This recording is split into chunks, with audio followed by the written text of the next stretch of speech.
third phase. Speaking of the past and in their ancient history, I've heard a lot of people talk about the double tetrahedron that appears in a lot of these structures. I know this is sort of deviating from the inspiration question, but since April brought that up, I was wondering, do you know anything about that?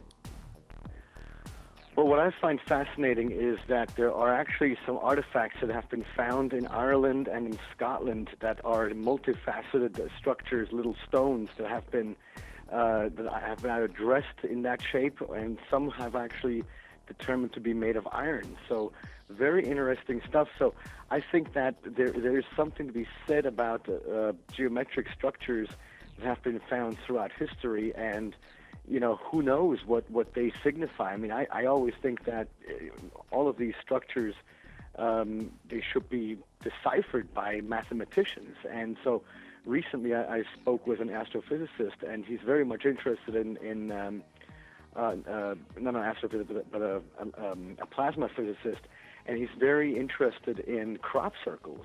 And, to me, if somebody is all of a sudden interested in crop circles and trying to decipher those possibly mathematical messages, then I think it's fascinating to go down that route of trying to explore, are there any messages behind all of these different things? I'm actually really glad you brought up crop circles because that relates to something that I've been meaning to ask you, which is modern UFOs or modern extraterrestrial phenomenon. A lot of people believe that we have either not been visited, or others believe that there was an advanced race that lived here on Earth and died off. And then still others, such as Eric von Däniken, when we talked to him last, he said that there was an ancient culture here, extraterrestrials, flesh and blood extraterrestrials, but they left and they have yet to return. Do you think that they've always been here in the sense that they've always been visiting us, or have they left and returned recently, or what's your stance on that? Well, here's the thing. So I completely agree that we have been visited by extraterrestrials in the remote past. They're the stories of these gods, ancient astronauts, and when we talk about gods, or when I talk about gods, it should always be with a lowercase g. It has nothing to do with the spirit of creation or the almighty force of the universe or anything like that. It's just that our ancestors misunderstood flesh and blood beings as gods, as divine messengers, which they never were. So the idea basically is that the basic premise of the ancient astronaut theory is that at some point there's no question that in our history we can see that in our evolutionary history we can see that evolution happened because of the fossil record. So there's no question that evolution to some extent happened, but as all geneticists or many geneticists will agree, at some point something very bizarre happened that can't necessarily be explained away with coincidence alone.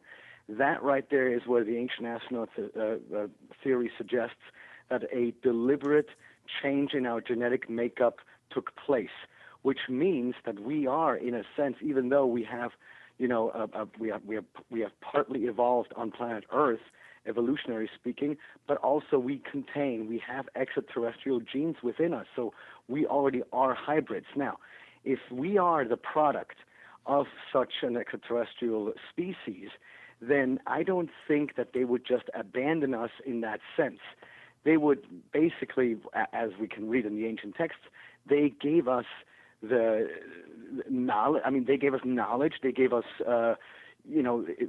so-called intelligence, to the basic tools with which to achieve what we've developed into who we are today. And so I think that if somebody does that, then you don't necessarily abandon your creation or your quote-unquote offspring just like that. So I think that, yes, they might have disappeared. Let's say if there were 100 here or 1,000, then let's say 950 returned or left, but 50 remained, because I think that the reason why they were called the Watchers in the ancient past is deliberate. They're here to observe us. They're here to watch us. And so I think that we have been watched for thousands of years, and this continues to this day, and this has transformed into the modern day UFO phenomenon, because there's definitely something to be said that there's something there that we cannot explain. And whether we think that it's extraterrestrial or it's our, modern technology or something like that, that's whatever. It's just a question mark. The ancient Indian text, I'm going to mess up the name if I say it, talks about an event which a lot of people describe as a nuclear bomb going off, where it was the equivalent of 10,000 suns shining that bright, people literally being, I don't want to say liquefied, but burned to death. Yep.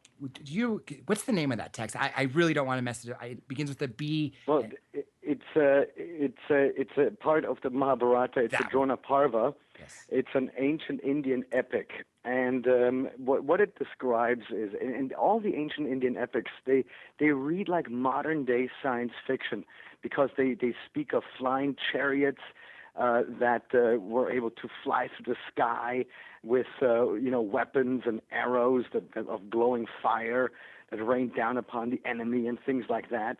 And so, there is a professor of linguistics, Professor Dilip Kanjilal.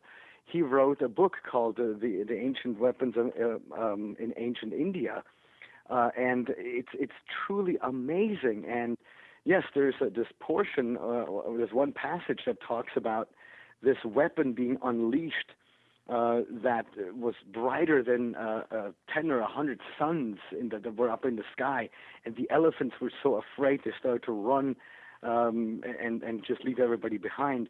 And after this explosion, the entire land became very, very quiet. And afterwards, people started to lose their hair, and they started to lose their nails, and had boils on their arms and legs. Now, this is something that is a perfect description of radiation fallout. But this story is, very, very, very old. I mean, thousands of years old. And even if, because some have suggested that the basis for that story comes from dubious sources, that it might be channeled or something like that, which even the channeled information goes back 250 years, which is before what we knew about nuclear power. I have a written question here. I'm just going to read it directly, and hopefully it'll go in line. It says, what do you think of the idea that ISIS/ISIL are destroying ancient sites because the U.S. knows that soon the ancient sites/stargates are due to reopen soon, and they are going to cover it up as soon as possible to declare disclosure? I think that's complete hogwash. I mean, that's complete nonsense. I think ISIS, they are completely insane, and they are not operating under anybody's agenda. They're just completely insane, because nobody in their right mind would go and destroy, ancient cities like Palmyra, or, as they did a few months ago, Nineveh. I mean, Nineveh, it's one of the earliest cities on planet Earth. My heart is still broken. And, this is something where they destroyed their own heritage. So, this is not anything that, in my opinion, is orchestrated. This is 100% barbaric, nothing else. I mean, it's because they're destroying their own heritage. It's not even, has nothing to do with Islam or not Islam, even though that's the argument that, these are the works of people from before Islam, because those structures are from 2000, 3000 BC, so crazy old. So I mean, we're not talking about people with that can be reasoned with. I mean, they're animals. They definitely are, and I give the similar idea of that. If we're Greek, obviously, and if no matter how mad we got at our fellow Greeks or anybody, no Greek in their right mind would go and destroy the Acropolis or anything in that matter. My gosh, no, and that's the thing, I mean, well, I would have to say never, because with everything that's going on in Greece right now, I mean, it's horrific what's going on in Europe right now, with not just with Greece, but Europe is falling apart with the whole Euro debacle. So, I mean, but yeah, I agree. It might be a bit less dangerous, but at the same time, never say never. That's true. We can't because I've seen things that sounded strange in the past, sure enough, happened, and we can't curse Right. them in that term. Now, speaking of Greece, we both have Greek heritage. Obviously, you were born in Switzerland. I was born here, but first generation. All my life, I mean, before I learned to speak English, I've been fed with, happily, mythology, Of every course. single story over and over, just to make sure Yes. it's ingrained in my brain. And I've always, realized that they couldn't have just made this up. So whenever my father and mother and Papu and my aunt and uncle talked about mythology, in my mind I was like, how could it be mythology? It's not myth. It seems to me that they're just describing things that they can in words that they understand. Exactly something you said. Now, being part of Greek yourself, I'm sure you've taken a look at all the ancient Greek lore and all the Greek sites. What cities or what areas and structures of Greece stood out to you the most to have a link with the ancient alien phenomena? Well, that isn't necessarily a structure, but like you were saying, all of Greek mythology is 100% placed in ancient astronaut lore, because that's the thing that I find so fascinating when people talk about, the critics talk about, oh, the ancient astronaut theory suggests that, people in Africa and South America, they were dumb, and so they had to have help from ETs to build their structures. Well, nobody said that, because guess what? Greece is in the heart of Europe. So the entire Greek pantheon of gods consists of extraterrestrial beings that over time were turned into gods. Or in fact, let me put it this way.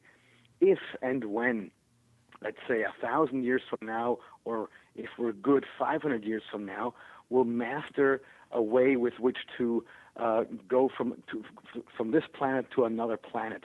And this is not something that we will do with exotic technology, but rather simple. If you have like a wheel that's spinning on its own axis, creating artificial gravity, if you go out with one of those, they're called generation starships. They turn their own axis, they create their own gravity, and the reason why it's called a generation starship is because everyone procreates on the starship, and then the 20th or even the 30th or whatever generation arrives at the destination. So it can be done to go from star to star. Now, once we arrive, and of course we'll not just roll the dice by going to a star or to a system, we'll go somewhere where we think there might be intelligent life. So once we determine that there is life, we'll go there and we'll see, okay, this life has potential to be, incredibly intelligent, but they're technologically speaking, they're still primitive. So what will we do? Will we just stand back, or will we actually interfere with their evolution? And will we teach them a few things? And of course, the answer is we will teach them a few things.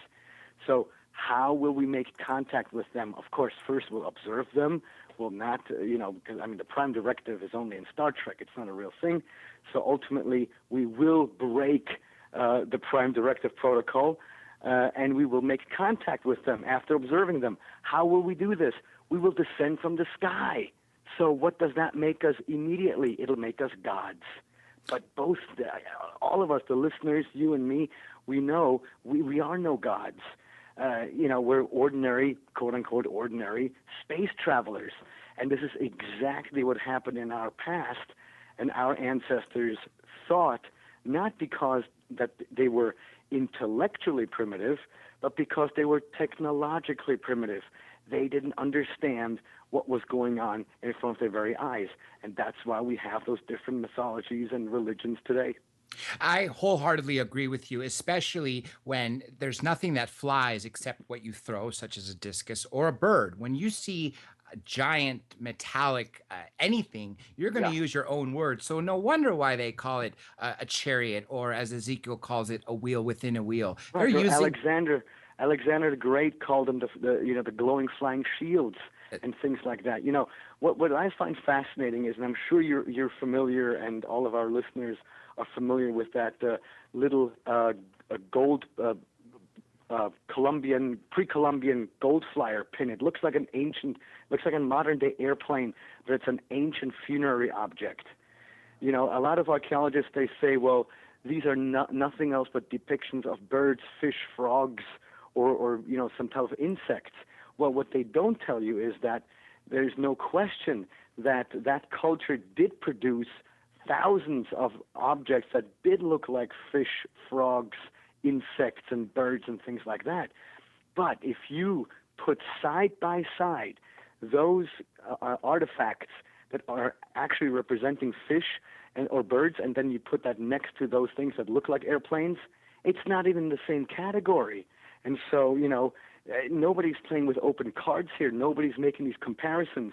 And so we have to start making the comparisons and say, okay, is this what you're talking about here? Well, if you put it side by side, it's not even close. But nobody talks about these things. So that's what we're here for. One of the episodes on Ancient Aliens, that famous gold that we were just talking about, that looks like a space shuttle from Egypt, that model, you built a replica of it a little bit bigger and added a propeller, and sure enough, it flew. Well, it wasn't me. It wasn't me. Your crew, your crew. Colleagues. Yes. But yes. that blew my mind because it was built exactly, you know, the same shape, everything to the details, like I said, other than the propeller, and it was very aerodynamic. So my question is this is pure speculation.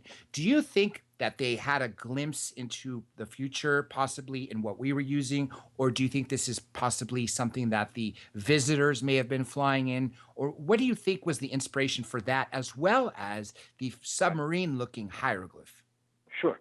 Okay, so I personally do not think that was a glimpse into the future, because, and this is to briefly, and then you might have to remind me of the question again, because I might forget to go off into a tangent here. But the reason why I don't think it's them having had a glimpse into the future is answered by the same answer that I give when people ask me, do you think that the ancient astronauts that are described in our ancient texts as the gods are actually us time traveling from the future into our past, trying to teach us stuff? It's us from the future. We are the ancient astronauts. And, you know, it's a very legitimate and a very interesting question, and a question that I've actually not only received for, almost 20 years now, but at the same time, I've you know, really contemplated the question. And I have to honestly answer that I do not think that the stories of the ancient astronauts are us from the future, because I'm very familiar with what many of the ancient texts are saying. And so far, and this is why I'm saying this, because if somebody out there listening has a text reference that is appropriate, then please let me know. Because what I'm looking for is a text reference that says, it's us, we're from the future, we're helping you.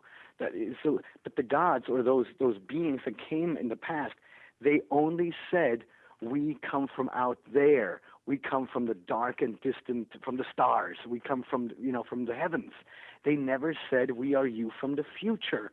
So that is why I think that the whole idea that ancient astronauts are time travelers, that it's us from the future, that is how I basically, you know, look at the argument as, you know, not valid. And then, of course, we also have the grandfather paradox. If there was time travelers from the future coming back, altering the history, wouldn't that alter everything now? And then secondly, you're right. They reference the stars, especially when they built structures aligned with stars they couldn't even see. Right, exactly. You know, and also, but there was something else to this question that the submarine hieroglyph. Oh, the submarine, right. Okay, so now you're referring to a lintel stone that's at Abydos in Dendera in Egypt. No, it is at Abydos. And it's this carving of what looks like to be a helicopter, a plane, and you know, some type of a submarine or something like that, or a tank. Some people say it looks like a tank. Is that what you're referring to? Yes, yes. Okay. So in 2006, I actually published about this in Legendary Times, and to this day, I get flack for it. And it's actually quite all right, because I think it's very important to point out these things. It turns out that we're actually not looking at a helicopter, we're not looking at a tank, we're not looking at a UFO or a submarine. But what actually happened is when the son of the pharaoh, it was Ramses and Seti, or Seti and Ramses, when his son came to power, he walked through all the different temples and structures that his father had created, and he saw some of the inscriptions and said, okay, here I'd like to have a change made, and there I'd like to have a change made. And so what happened was that his artisans then had to carve Third phase of the moon.